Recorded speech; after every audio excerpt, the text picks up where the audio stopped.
Hey folks, welcome back to the Beer Wrench Garage, and I'm actually in the middle of doing the timing belt on this 2006 4Runner V8. I'm not doing a timing belt video, just wanted to give like a basically like a fleet update for this car. I've been putting off the timing belt for a long time, so I'm getting ready to do it. So it's been about 120,000 miles, 115, 120,000 miles, and I just wanted to kind of talk about what I'm doing and a couple interesting things. So as far as timing belt goes, this was done at the Toyota dealer, original timing belt and timing belt components. Timing belt looks great.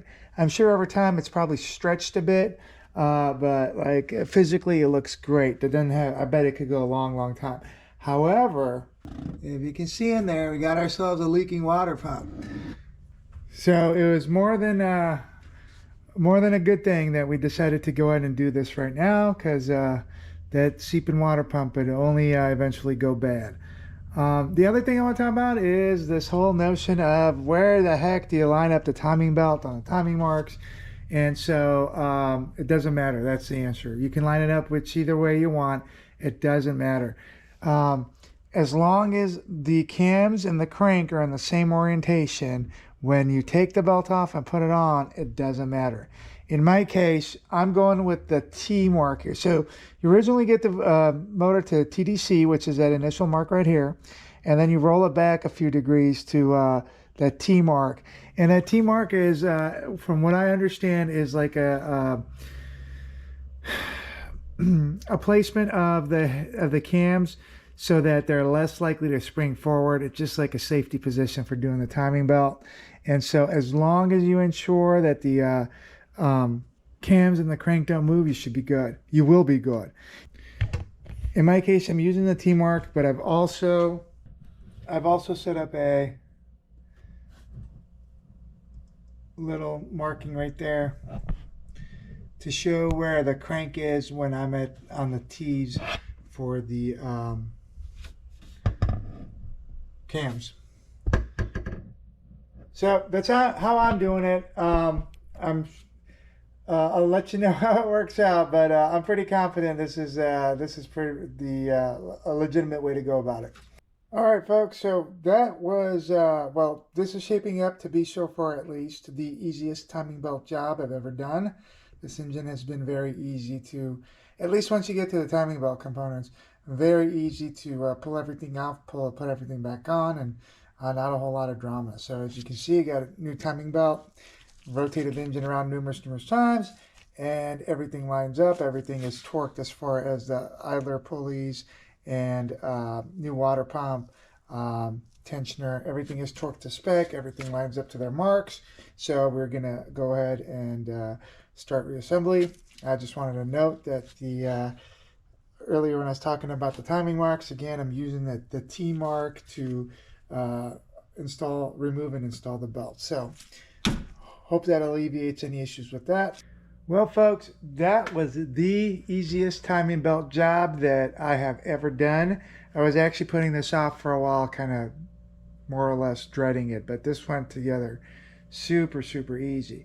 So for the record, because this is a maintenance kind of log, I did the timing belt, water pump, tensioner, idlers, the timing belt idlers, did a new serpentine belt, new radiator hoses, top and bottom, a brand new radiator, obviously brand new coolant, and I think that's pretty much it.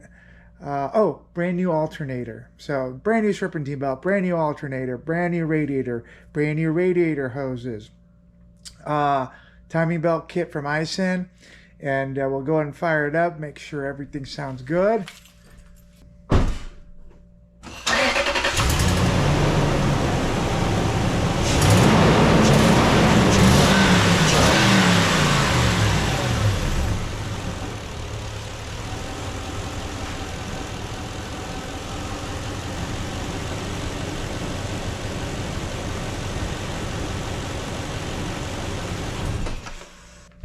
All right, so aside from hearing the engine run really well and fire right up, my favorite part of a timing belt job is to put the sticker on.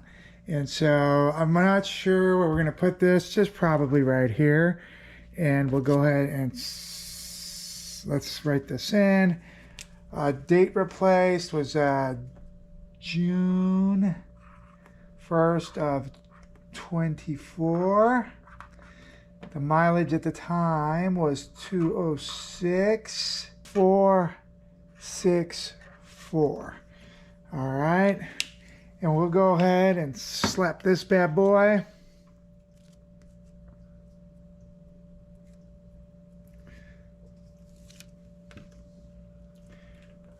Right on here.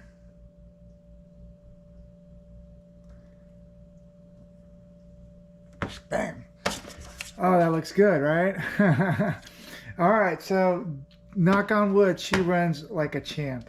She runs smooth, mechanically perfect. You know, she might have a little dings and scratches here and there, but everything works. And I would take this car literally to the top and bottom of the continent, east and west, north and south. There's nothing I would hesitate to take it on. Well, folks, there's the old girl after a car wash.